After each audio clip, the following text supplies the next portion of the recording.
Aliments mal cuits, peuvent-ils être mauvais pour la santé? Certains aliments présentent un haut risque de contamination.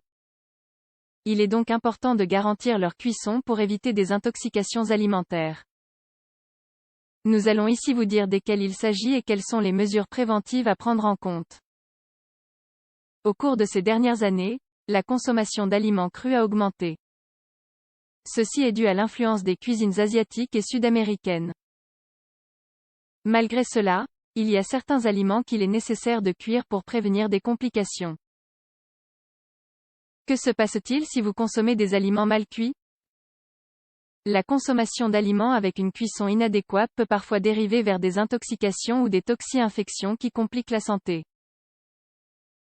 Par conséquent, il est nécessaire de savoir pourquoi il faut bien cuire certains types d'aliments et de connaître ceux qui peuvent occasionner des problèmes de santé. La cuisson est une méthode d'hygiène. L'une des fonctions de la cuisson des aliments, en plus d'améliorer les qualités organoleptiques, est d'améliorer leur salubrité.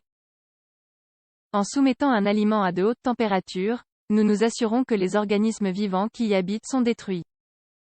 De cette façon, on élimine les bactéries, champignons ou autres micro-organismes qui ont démontré pouvoir coloniser le tractus digestif et produire des maladies, comme c'est le cas de la salmonellose. L'un des exemples les plus pratiques est la stérilisation du lait.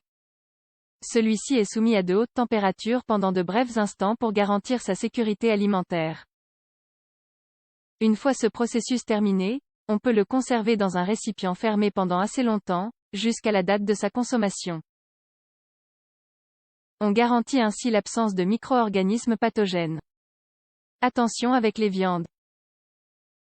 Parmi les aliments qui nécessitent généralement une cuisson complète, nous retrouvons les viandes. Normalement, laisser un filet ou une côtelette un peu crue à l'intérieur ne suppose pas de problème.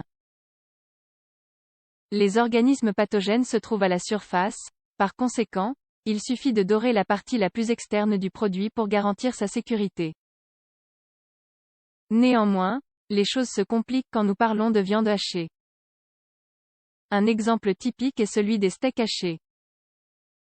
Avec ce type de produit, toute la viande est susceptible de contenir des organismes pathogènes, aussi bien à la surface qu'à l'intérieur. Par conséquent, nous devons nous assurer que le morceau de viande atteint au moins les 60 ou 70 degrés à l'intérieur. Laisser les steaks hachés peu cuits à l'intérieur est l'une des causes les plus fréquentes d'intoxication alimentaire. La consommation de ce type d'aliments mal cuits est un véritable risque pour la santé. Les poissons aussi sont des aliments à risque. Au cours de ces dernières années, la consommation de poissons crus s'est popularisée grâce à la culture orientale. On a ainsi vu proliférer les chaînes de sushi et autres types de plats qui utilisent ce produit de la mer sans le cuire.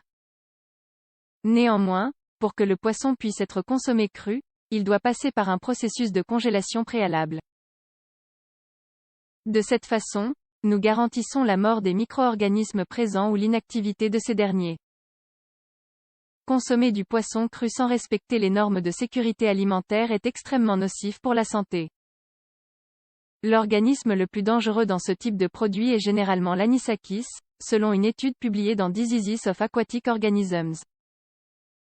On le retrouve surtout dans les poissons blancs et il s'élimine facilement au moment de la congélation. Par ailleurs, il est assez habituel que les préparations qui impliquent l'utilisation de poissons crus intègrent un produit acide dans leurs recettes, comme le jus de lime. Cette variation de pH suppose aussi un grand coup contre les micro-organismes qui peuvent vivre à la surface du produit. Il faut savoir que si l'on va consommer un poisson frais sans l'avoir congelé au préalable, il est primordial de garantir sa bonne cuisson.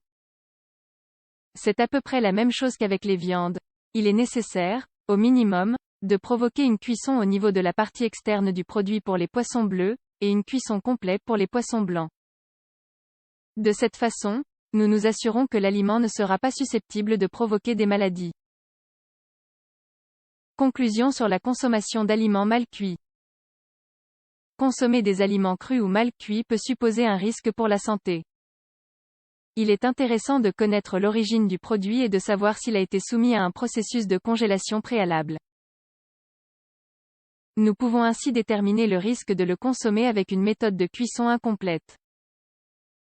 Il faut faire particulièrement attention avec les steaks hachés et les poissons blancs car ce sont des aliments critiques du point de vue de la sécurité alimentaire.